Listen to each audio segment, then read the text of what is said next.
আমি শুধুমাত্র একটি বিষয় ফোকাস করতে চাই, আর সেটি হলো আমাদের চারিত্রিক ত্রুটি, যেটা খুব বেশি আমরা অনুভব করতে পারি না। তার মধ্যে থেকে একটা হলো যেটার সাথে অন্তরের সম্পর্ক আছে, বাহ্যিক অঙ্গ প্রত্যঙ্গের সম্পর্ক আছে, সেটা হলো মানুষের সামনে আমরা প্রশংসা করতে খুব পছন্দ করি আর পেছনে বদনাম করতে পছন্দ করি।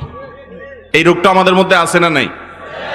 এবং কেউ যদি ধরুন কারোর বদনামি করে আপনার সামনে, সাধারণত আমরা কি করি, সৌজন্যতার খাতিরে যে লোকটা আমার সামনে অমুকের বদনামি করছে তার সাথে একটু তাল না মেলালে কেমন হয়, এই জন্য তাল মিলাতে গিয়ে হলেও দেখা যায় আমিও তার সাথে ওই কুকর্মে সামিল হই এবং নিজের অজান্তে ওই ভদ্রলোকের বিরুদ্ধে এই লোকের যে নিন্দাবাদ, এটার সাথে আমরা সায় দেই, মাথা নাড়ি, অনেক সময় যোগ দেই, হ্যাঁ আপনি ঠিকই বলেছেন, করে নিজের আমল নামকে ধ্বংস করি।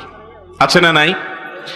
আবার যেই লোকের সামনে আপনি প্রশংসা করছেন ওই লোকটারই পেছনে দুর্নাম করছেন।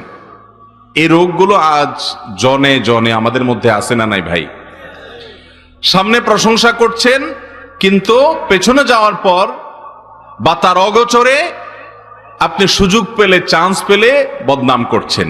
ওই লোকটারই সামনে আপনি বদনামি করেন না, সামনে করেন প্রশংসা আর পেছনে করেন বদনাম।